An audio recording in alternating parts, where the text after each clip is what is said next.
Hey there guys, welcome to another one of our home therapeutic exercise videos here for Elite Ortho-Therapy and Sports Medicine.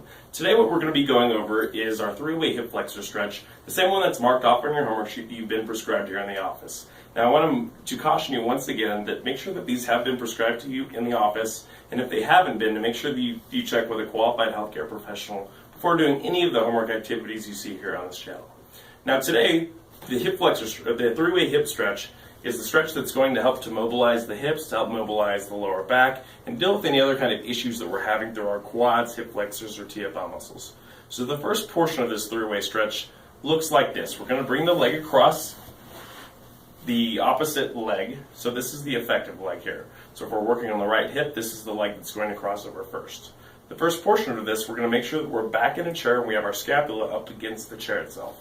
Now the hands go here on the knee, and we're going to push that leg away as far as we can, holding for about 20 to 30 seconds. Where you should feel the stretch is on the anterior portion or the front side of the hip. You may feel some on the side as well. That's a good thing. We want to make sure that we're getting a good therapeutic stretch here. So we'll hold that position there. Okay, excellent. The second portion looks like this. Moving this leg up slightly, we're going to bring this knee to the opposite shoulder here. Now what this is going to do is to stretch the glute max muscle a little bit more and help to isolate the posterior muscles. So we'll take this leg, we'll bring it across. As you can see, I'm fairly restricted right here. So this is another reason that we may want to do the lacrosse ball or the foam roller first before we do these stretches. So we'll pull to here, we're going to hold that for about 30 seconds. And I can really feel it stretching. Excellent. So the final component is more of a piriformis, glute medius, glute minimus stretch. And what we're going to do here is we're going to turn the leg over the top of the other leg. So the leg comes here, we're going to bring this leg a little bit closer, make sure that we're in a comfortable position.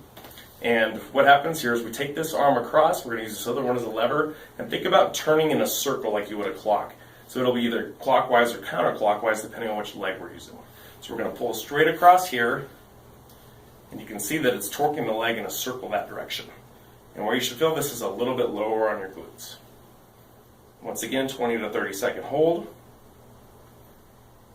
And once you've completed these three stretches, we should see a greater range of motion in the hip itself.